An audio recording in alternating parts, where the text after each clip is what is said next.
دوستان، ما ایرانی ها یه مشکلی رو پشت سر گذاشتیم.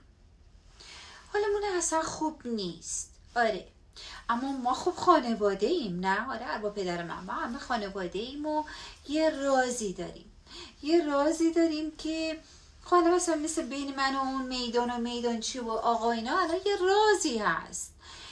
با چیکار کنیم این راز رو که نمیتونیم راجعش صحبت کنیم، باید آبروداری کنیم. آبرومون رو باید یه جوری بالاخره هر جوری که شده باید بالاخره چیکار کنیم؟ آبروه رو جمع و جورش کنیم. حالا بی خودی بهمون بد گذشت، شما پوست و مرغ خوردید، من رون مرغ خوردم، شوهر من یه مقداری مشکل پیدا کرد، وقت اقتصادی برای همه بد بود، فقط برای شما که بد نبود، برای همه ما بد بود.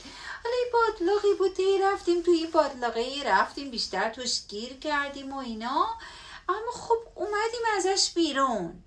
تا اینجاشو فهمیدی؟ بره همش که نمیتونیم اینجا بشینیم که همش راجع به پوست مرغ و صف شیر و نمیدونم وام نون و اینجور چیزا صحبت کنیم. ببینی الان من گفتم من و شوهرم هم خیلی سختی کشیدیم، این اقتصادی وامونده برای همه ما سخت بود. من که هر روز که نتونستم که رون مرغ بخورم، گاهی وقتا با سینه مرغ میخوردم. اون خب شما حالا دیگه نمیخواد اینقدر نگران پوست مرغ و اینجور چیزا باشید. الان وقتش که ما چیکار کنیم؟ ببین عزیزان، این خاک غنیه، این خاک ثروت زیاد داره، این خاک خیلی چیزایی زیاد داره، حق خواستنیه. با چیکار کنیم دوستان؟ ما الان با هم خانواده بشیم، دوست صمیمی بشیم و چیکار کنیم؟ بیایم به همین مفخورا و دزدا که خاکا رو فروختن چیکار کنیم؟ از نو چیکار کنیم؟ حقه رو بخوایم و رأی بدیم و اینجور چیزا. پس چیکار کنید دوستان؟ چیه؟ راه حلش چیه؟ ها؟ تا اینجاش که فهمدین خاک غنیه، پر از غنایم هست، شکم من سیره، پر از رون مرغه، شما گرسنه‌اید، پوست مرغ دارید میخورید. راه حلش چیه؟ قر نزنید، نخ نزنید، اینجا اعتراض نکنید، اعتراضای هیجان ها بقیه به قلبتون میسته ها.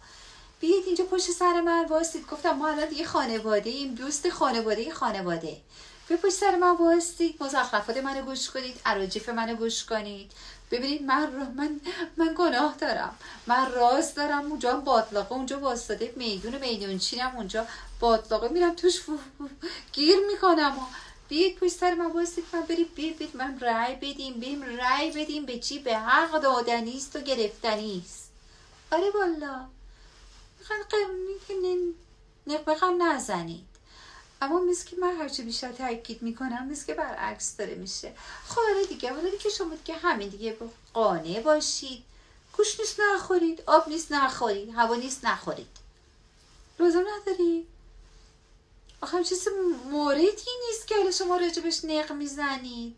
برید خجالت بکشید، برید. منتظرن میدانچی منتظر رأی شماست. برید.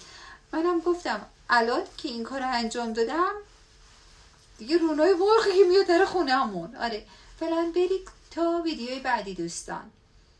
رأی بی رأی یادتون نره. نه حق گرفتنیست. بای